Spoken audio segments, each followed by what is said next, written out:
Assalamualaikum warahmatullahi wabarakatuh.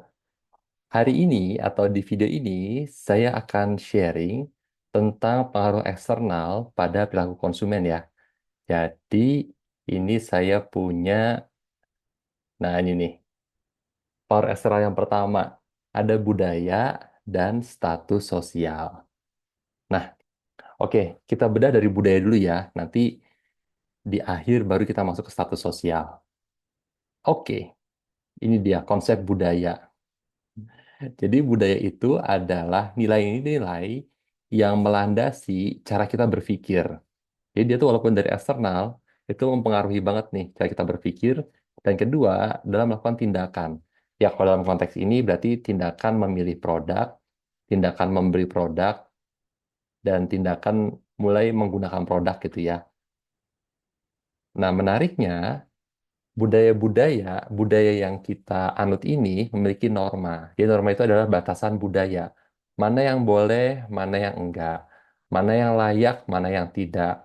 Sebab jika norma ini kemudian kita langgar, jadi ada batasan budaya yang kita langgar, maka dampak yang pertama itu yang sebelah kiri nih. Ada ketidaksetujuan kelompok. Kasus ini terjadi pada tahun 1973 saat Aqua, tahu ya, air minum dalam kemasan, pertama kali mulai dipasarkan. Jadi pada saat itu tuh orang-orang kalau minum air putih, ya air minum rebusan. Jadi Aqua ini adalah pionir di kategori produk air minum dalam kemasan. Menjadi pionir tentunya ya tantangan tersendiri ya, karena pada tahun 73 itu adalah era minuman berkarbonasi seperti Coca-Cola, Pepsi, itu sedang digandrungi oleh masyarakat Indonesia pada saat itu. Jadi saat eh, ada produk yang menawarkan air minum mentah dalam kemasan, itu dianggap ide gila, nggak ada yang mau beli.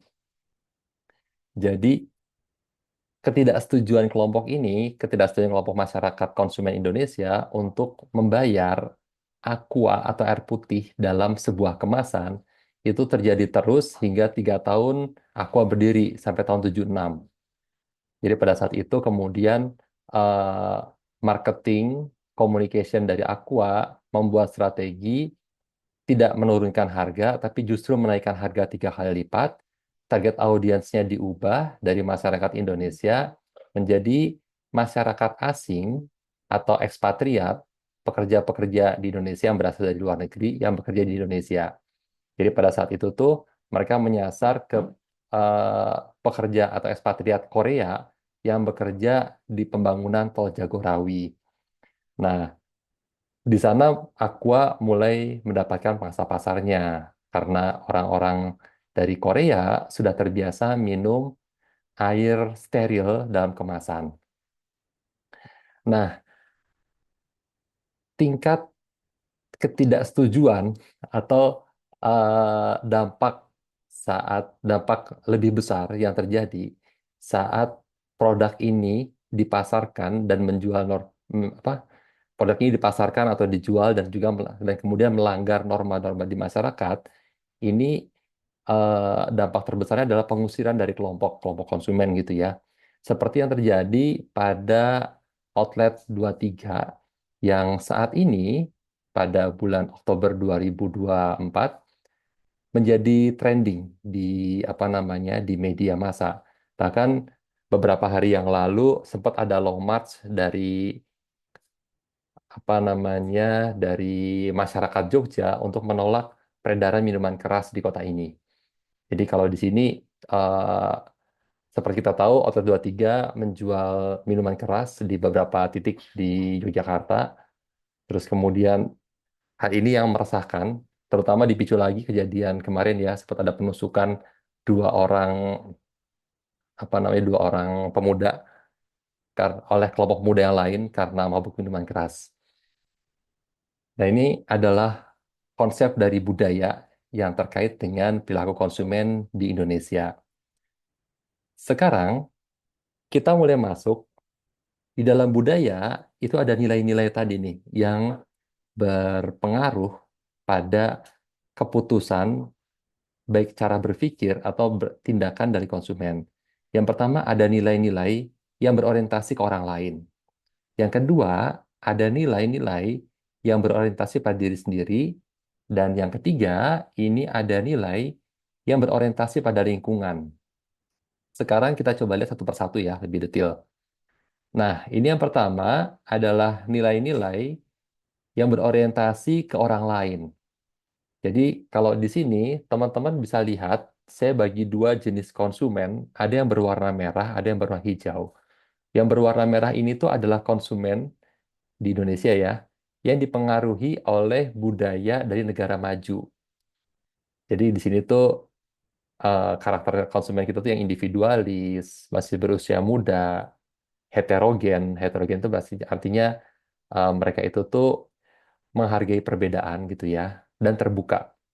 Sementara konsumen satunya, kelompok konsumen satunya, ini orang-orang yang dipengaruhi oleh budaya negara berkembang. Jadi di sini mereka itu kolektif, jadi itu masih beraktivitas bersama-sama gitu ya. Terus kemudian biasanya usianya lebih dewasa, homogen. Jadi eh, tren yang digunakan itu mesti sama semua. Terakhir tertutup, tertutup. Nah, kalau lihat lebih spesifik lagi, dari sisi personality akan terbagi dua tadi ya, individu atau kolektif. Nah, kalau individu, ini pesan-pesan iklannya yang berkaitan untuk memperkuat karakter diri seperti be yourself itu sangat pas. Tapi kalau yang untuk kolektif, di sini tuh mereka tuh selalu beraktivitas bersama-sama dan apa yang dikatakan oleh selebritis, oleh tokoh agama itu menjadi penting. Makanya pesan-pesan yang disampaikan di sini wannabe, ingin kulit putih seperti Luna Maya. Nah, itu ada di situ di kolektif. Tapi kalau individu, bagikan percaya dirimu dengan kulit putih alami. Ada be yourself. Terus yang kedua, di sini adalah komunikator yang lebih didengar itu muda dan tua, tergantung kelompok ini ya. Saat dia kelompoknya ini yang berwarna hijau, semakin tua, semakin selebritis itu makin didengar. Terus yang ketiga, dominasi maskulinitas. Jadi di sini itu dominasi pria sebetulnya. Kalau di masyarakat yang kelompok yang merah, heterogen, mereka itu tuh peran wanita dan peran pria udah sama besarnya. Jadi sangat mungkin bintang-bintang iklan atau brand ambassador itu bisa bisa cewek bisa cowok. Tapi kalau di masyarakat yang homogen, ini misalnya nih eh, masyarakat yang apa namanya tinggal di yang menganut nilai-nilai agama Islam yang tinggi gitu ya. Maka untuk tokoh agama, panutan itu biasanya cowok. Terus tingkat kompetisi juga sama untuk yang merah, yang tadi ya, yang sudah dipengaruhi oleh budaya negara maju, itu biasanya terbuka. Ya udah, karena individualis kan, ya udah kita terbuka aja untuk kompetisi. Tapi kalau di yang hijau yang dipengaruhi oleh negara berkembang biasanya tertutup karena mereka masih kolektif tadi, masyarakat masih hidup bersama. Jadi kalau bisa nggak mempermalukan pihak yang kalah. Dan kalau menang juga jangan selebrasi banget deh, gitu gitulah. Nah, berikutnya ada orientasi nilai, nilai yang berorientasi pada diri sendiri. Jadi yang pertama itu self reward. Sama, yang merah ini tuh kelompok-kelompok masyarakat yang dipengaruhi oleh modernitas atau negara maju gitu ya. Mereka lebih modern, self reward lebih aktif. Terus kalau yang konservatif dia lebih pasif untuk self rewardnya. Jadi self reward tuh misalnya sudah sudah bekerja selama sebulan gitu ya. Terus kalian beli barang-barang tertentu. Ya udah kalau di masa modern beli-beli aja itu adalah rewardmu gitu. Tapi kalau di masyarakatnya konservatif ya ntar dulu lah siapa tahu ntar ada kebutuhan lain. Nilai-nilai itu lebih dari nilai-nilai nabung yuk gitu ya. Tapi kalau yang di modern ya udah YOLO aja, you only live once gitu.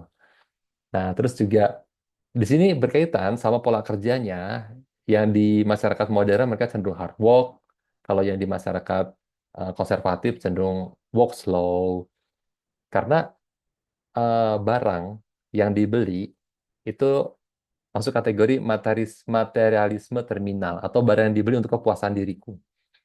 Makanya dia self rewardnya aktif. Sedangkan yang di work slow itu kalau beli barang untuk dipamer-pamerkan di ini apa namanya di komunitasnya. Terus penggunaan produk juga sama. Penggunaan produk ini karakternya kalau yang di masyarakat modern itu short term, dia perlu dipakai secukupnya aja. Jadi ada sangat mungkin produk-produk yang dibeli karena misalnya mau wisuda nih, udah beli sepatu untuk wisuda aja. Atau kemudian besoknya untuk lari atau lari aja gitu ya, short term. Tapi kalau yang di masyarakat konservatif, ini beli produk harus long term. Kalau bisa beli sepatu bisa untuk wisuda, pendadaran, lari-lari, terus jalan ke mall gitu ya, long term. Dan karakter produknya pun ada yang seperti ini. Berikutnya ada orientasi nilai ke lingkungan. Jadi kalau di sini isu yang pertama adalah kebersihan di masyarakat yang sudah terinfluence oleh kebudayaan dari negara maju, mereka biasanya isu kebersihan ini lebih lebih banyak, lebih concern mereka. Sedangkan yang masih dipengaruhi oleh negara-negara berkembang, mereka kurang memperdulikan isu kebersihan. Terus kemudian status apa namanya pendidikan, status eh, sudah status keagamaan gitu ya, misalnya udah berangkat naik haji, ada hak di depan namanya, itu di masyarakat yang sudah dipengaruhi oleh kebudayaan negara maju, mereka merasa itu tidak penting gitu ya. Tapi kalau di masyarakat yang komunal, di negara berkembang, itu masih penting. Terus kemudian perubahan itu sangat positif di masyarakat modern, sangat mudah diterima. Sedangkan di masyarakat tradisional agak susah karena mereka masih menjunjung tadi ya nilai-nilai tradisional dan juga masih komunal. Jadi berubah itu harus merubah masyarakat. Dan terakhir, perspektif mereka terhadap alam, kalau di negara maju, memperbaiki alam. Jadi mereka tuh kalau mau mengeksplor alam, ya eksplor aja, nanti diperbaikin gitu ya.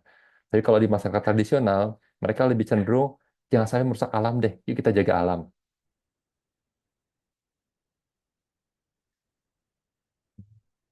Nah, kemudian, ntar ini kok ada yang mengganggu ya. Oke. Oke, berikutnya ini adalah tahap berikutnya dari budaya, yaitu komunikasi nonverbal. Jadi komunikasi nonverbal itu tuh komunikasi nggak lewat omongan ya, tapi kita lewat perilaku kita gitu ya. Nah, yang warna merah ini sama nih di komunitas masyarakat yang sudah terpengaruh oleh modernisme negara maju, sedangkan yang hijau ini masyarakat yang masih menjaga nilai-nilai tradisional negara berkembang. Untuk waktu di komunitas masyarakat yang sudah dipengaruhi oleh negara maju, masyarakat-masyarakat modern gitu ya, mereka itu monokronik, on time. Janjian jam berapa ya? Tepat waktu. Sedangkan di masyarakat yang tradisional, mereka cenderung ya molor-molor lah kalau ada acara. Terus untuk ruang, ruang itu betul-betul ruang ini ya, ruang fisik ya, tempat kerja, ruang untuk rumah gitu ya. Untuk negara-negara maju cenderung besar, sedangkan negara-negara tradisional kecil, karena komunal, kecil-kecil-kecil tapi bareng-bareng, jadi kota besar gitu ya. Tapi kalau di masyarakat yang modern individualis, mereka butuh ruang besar untuk diri mereka sendiri. Terus saat di misalnya nih pada saat berkomunikasi dengan ini apa namanya dokumen-dokumen fisik ya, contohnya surat perjanjian gitu ya, MOU gitu ya. Nah kalau orang-orang di negara maju nggak peduli yang bikin siapa perusahaannya apa, saya pelajari dokumennya, di situ mengatur apa saja hak dan kewajiban. Tapi kalau dari negara berkembang dia lihat nih, cek orangnya, yang bikin siapa, perusahaannya apa, sebesar apa. Kemudian di negara maju dan berkembang juga ada simbol-simbol benda sebagai hadiah. Nah, di sini kan kalau simbol-simbol itu tuh ada hal-hal yang ada benda-benda yang dianggap menyimbolkan sesuatu gitu ya. Jadi saya dulu pernah dikasih pulpen nih sebagai oleh-oleh. dari pimpinan kerja saya gitu ya. Awalnya saya bingung ini maksudnya apa. Dikasih pulpen bagus lagi yang kalau pulpen bagus kan mau dipakai harian juga sayang ya. Terus buat apa gitu ya? Saya terima-terima aja. Ternyata dia baru datang dari Turki. Nah, di kebudayaan Arab, pulpen itu adalah simbol dari kecerdasan. Jadi dia berharap ngasih pulpen ini untuk menyimbolkan bahwa saya untuk terus belajar gitu ya. Biar biar saya kerja di institusi pendidikan itu tuh bisa ngimbangin teman-teman mahasiswa baru dengan kehausan ilmunya gitu ya. Makanya pimpinan saya di UMY pernah ngasih saya pulpen. Itu akhirnya saya tahu gitu ya. Nah, itu juga sama nih. Misalnya di sini pun saat teman-teman apa namanya bikin usaha berbasis Jogja, kemudian kalian melihat keris, batik itu kan punya simbol-simbol. Nah, itu bisa kalian manfaatkan nih untuk memberikan hadiah ke apa namanya ke mitra bisnis teman-teman. Terakhir ada etika berperilaku. Ini juga apa namanya hal sederhana gitu ya. Saat kita bertemu dengan mitra bisnis atau dengan konsumen, perilaku ini menjadi penting. Jadi contohnya gini, saya baca di buku kita gitu ya, ada contohnya eh, apa namanya